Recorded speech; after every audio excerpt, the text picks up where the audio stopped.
Let's continue now with Dr. Björn Ebert. He's an associate partner with Glees Lutz.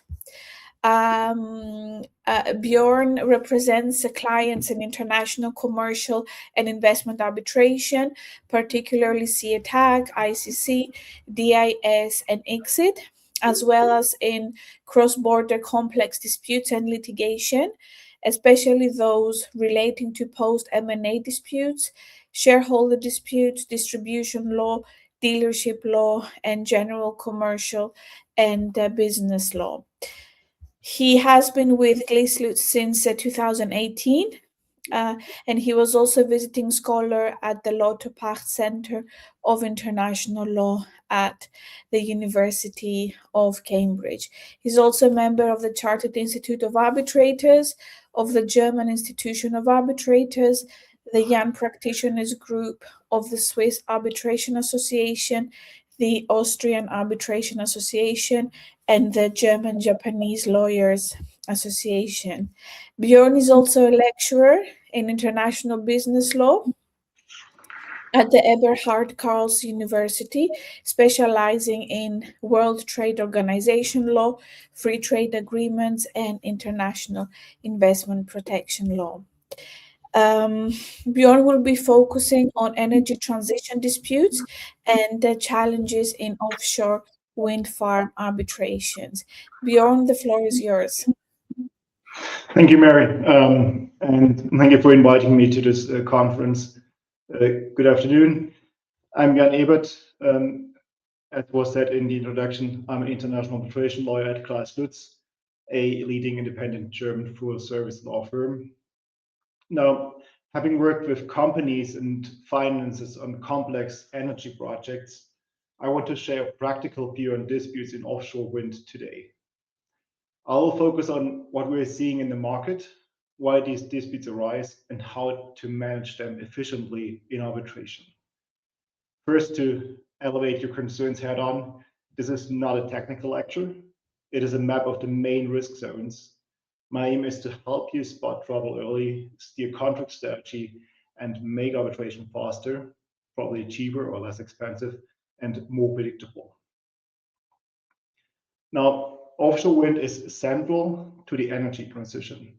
Many projects secured permits and financing over the last 2 to 3 years, in particular also in the German North Sea.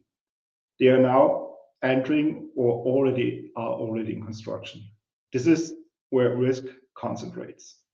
Weather windows are tight, vessels are scarce, prices moved sharply, supply chains remain fragile, grid connection deadlines are ambitious.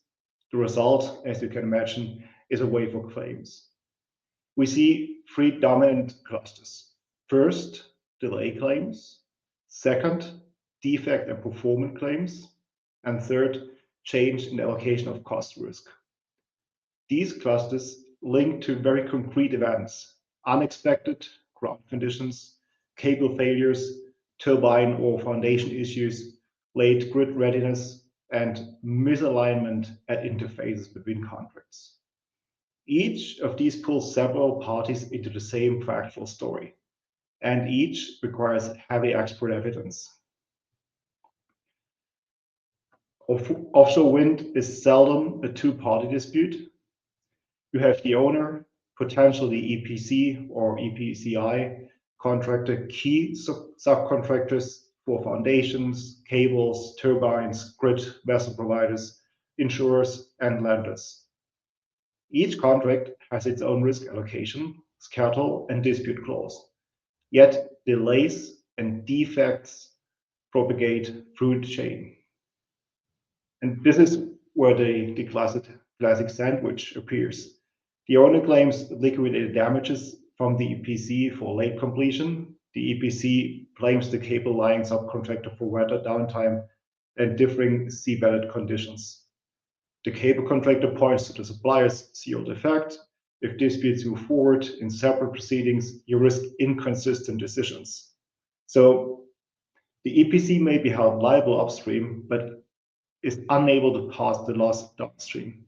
This is the core procedural challenge in offshore wind arbitrations. keep liability coherent across the chain. I want to discuss a few practical solutions and particular challenges that the parties in arbitration related to offshore wind farm disputes face. One practical solution is to build a procedural bridge between the contracts. In Germany, the DIS, the German Arbitration Institute, has introduced supplementary rules for third-party notices in March 2024. These rules allow a third party to be notified to intervene and to be bound by the factual and legal findings of the tribunal without turning that third party into a formal party to the arbitration. So this can preserve consistency across the chain and address one of the core problems. But it works only if you draft it into the main contract and the subcontracts at the start. The clauses must mirror each other. The opposing party must consent.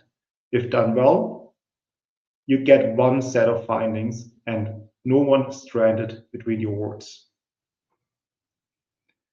For institutions without a similar mechanism, you need to think about jointer, consolidation, and consent early.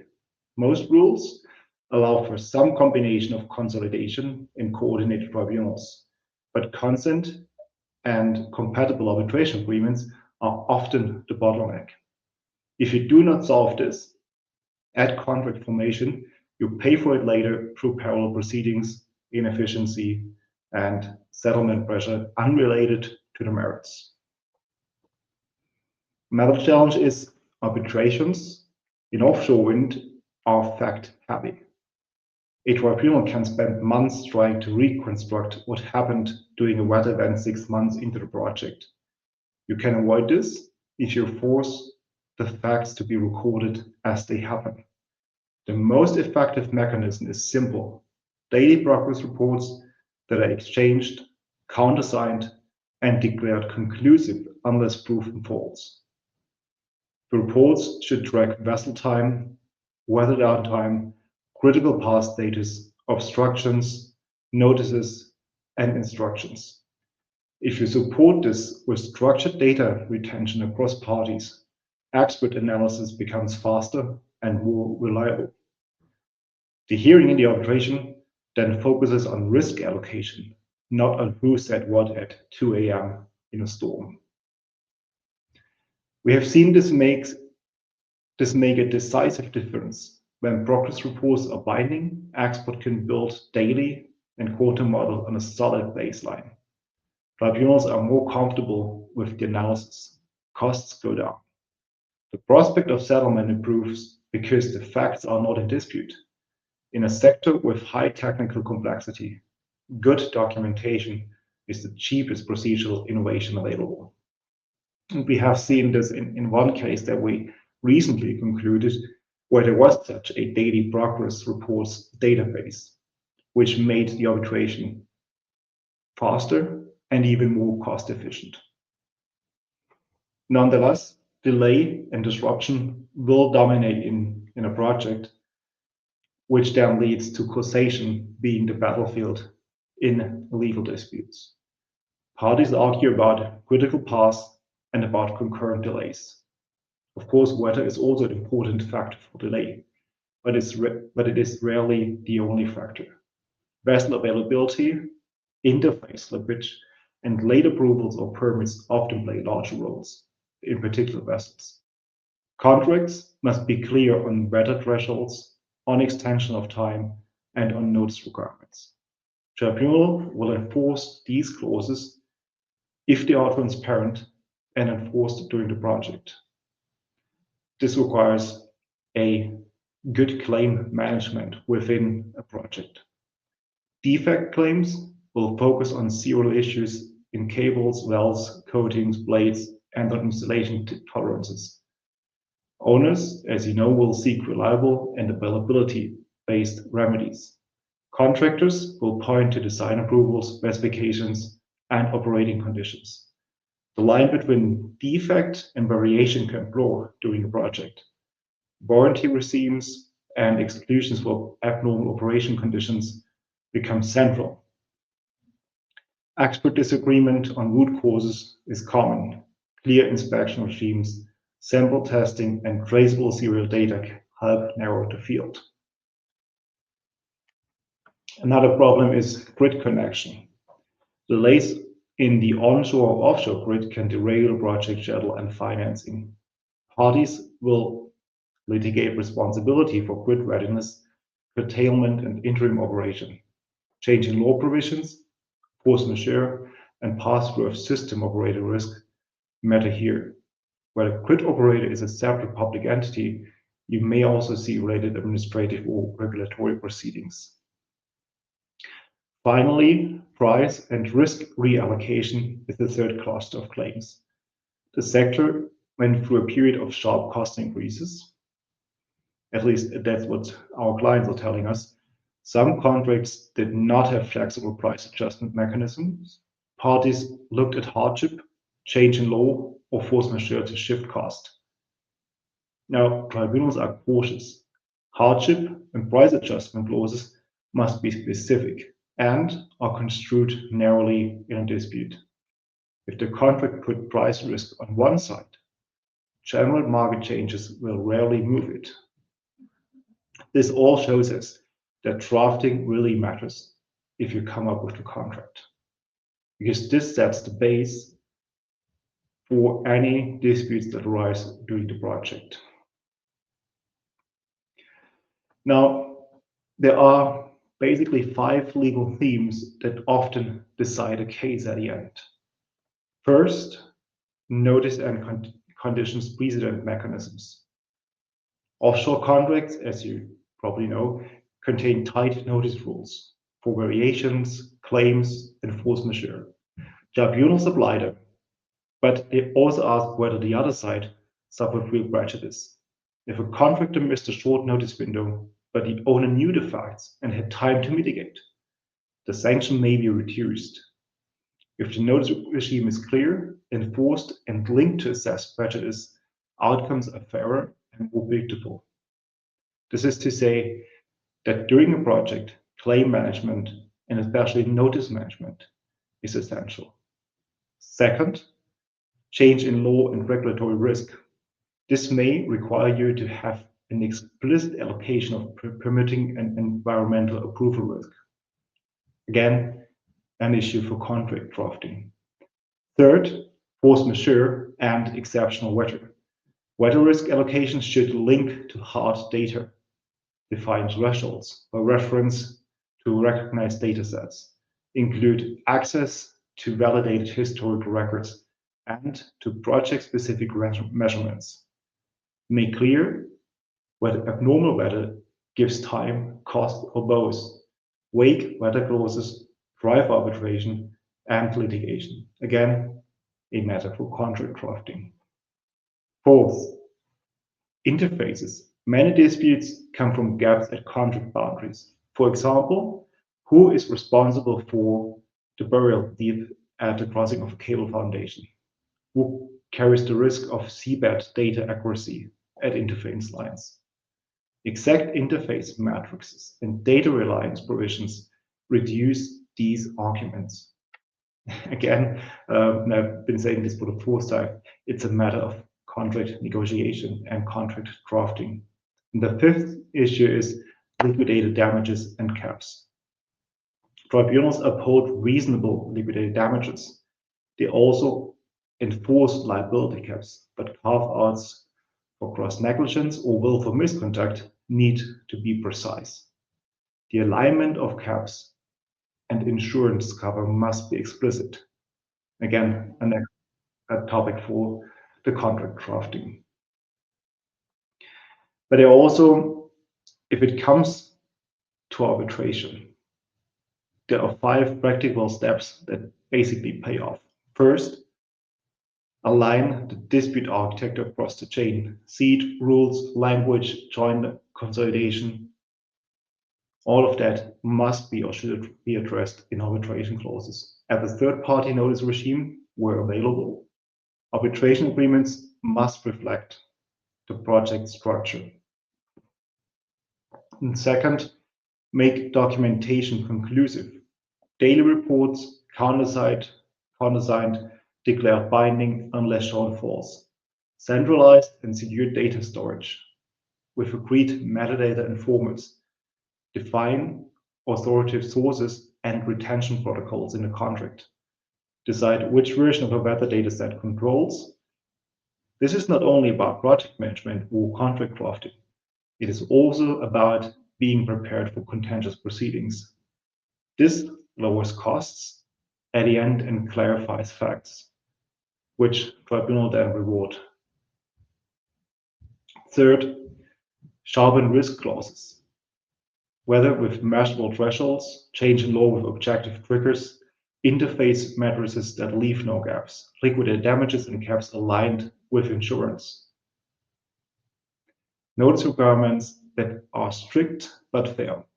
Consider all these clauses and make them as explicit and as clear as possible. Fourth, plan your expert case from the day one. Define the critical paths early. Preserve raw data. Agree on baseline assumptions with the other side where possible. Use expert conferencing in the arbitration to define the real disagreement. This will help streamline the process and at the end improve clarity, predictability, and reduce cost. 5, have effective emergent relief regimes. Emergent relief, as you can imagine, and interim measures can be decisive, for instance, in preserving vessels, equipment, or critical data, in particular if a project is still running and ongoing. Draft the arbitration clause to permit emergency arbitrators and to allow for quick tribunal conciliation. Align this with your court support at the seat of arbitration for evidence preservation or in particular for interim relief. As I said, in particular, if a project is still running, interim relief and emergency relief can be essential to keep the project alive and going.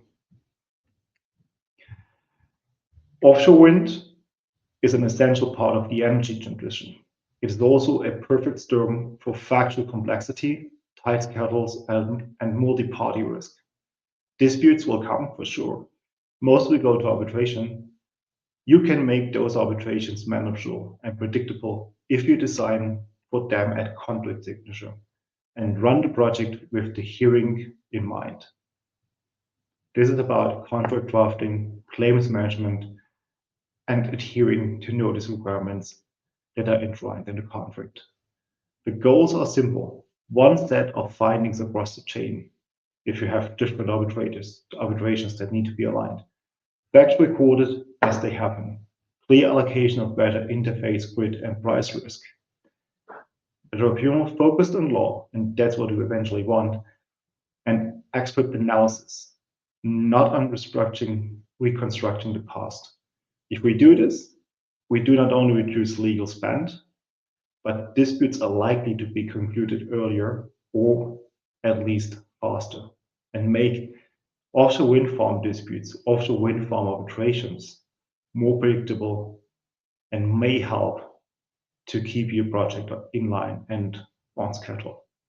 Thank you.